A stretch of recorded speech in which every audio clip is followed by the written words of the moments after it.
BE అంటే ఇది నేను జస్ట్ మీకు చూపించడానికి చెప్తున్నాను.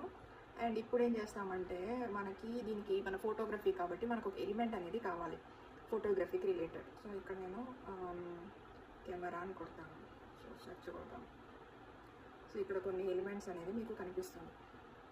గ్రాఫిక్స్లోకి వెళ్ళి చూసారంటే సో నేను ఇది సెలెక్ట్ చేసుకుంటాను.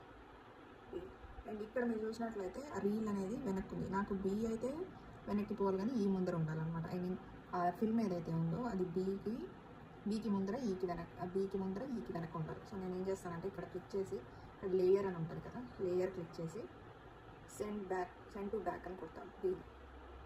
సో ఇప్పుడు చూడండి మనకి బీకేమో ముందర ఉంది రీల్, ఇక్కడ ఈకేమో వెనక ఉంది. So that's all. అండ్ ఇక్కడ మనకి ఫర్దర్గా కావాలంటే ఇది ఏదైతే ఉందో దీన్ని మనం పొజిషన్ మనకు కావాల్సినట్లు అలైన్ చేసుకోవచ్చు. అలైన్ చేసుకొని దీనికి ఎఫెక్ట్స్ ఉంటాయి. ఈ ఎఫెక్ట్స్ దగ్గరికి పోయి బ్యాక్గ్రౌండ్ అని కొడితే ఇలా బ్యాక్గ్రౌండ్ వస్తుంది. అండ్ దీంట్లో మనం కలర్ మార్చుకోవచ్చు. సో సేమ్ దీనికి కూడా సేమ్ ఇలా. ఇప్పుడు దీనికి కూడా మనము బ్యాక్గ్రౌండ్ ఎఫెక్ట్స్ అనేది ఇస్తాము.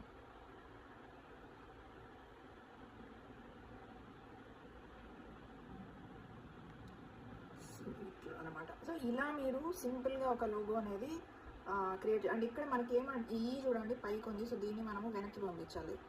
సో లేయర్ దగ్గరికి వెళ్ళి జస్ట్ అంటే జస్ట్ ఒక 1 స్టెప్ వెనక్కి పంపించాలి అంటే సెండ్ బ్యాక్వర్డ్ అని కొట్టండి.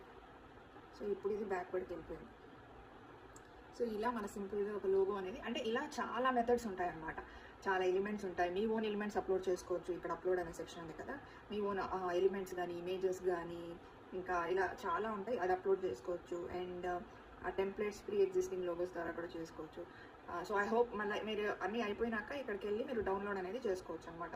మీకు ఏ ఫార్మేట్లో కావాలో ఆ ఫార్మేట్లో డౌన్లోడ్ అనేది అయిపోతుంది. సో ఐ థింక్ మీకు క్లియర్గా అర్థమైంది అనుకుంటాను. నచ్చితే సబ్స్క్రైబ్ చేసుకోండి. Thanks for watching.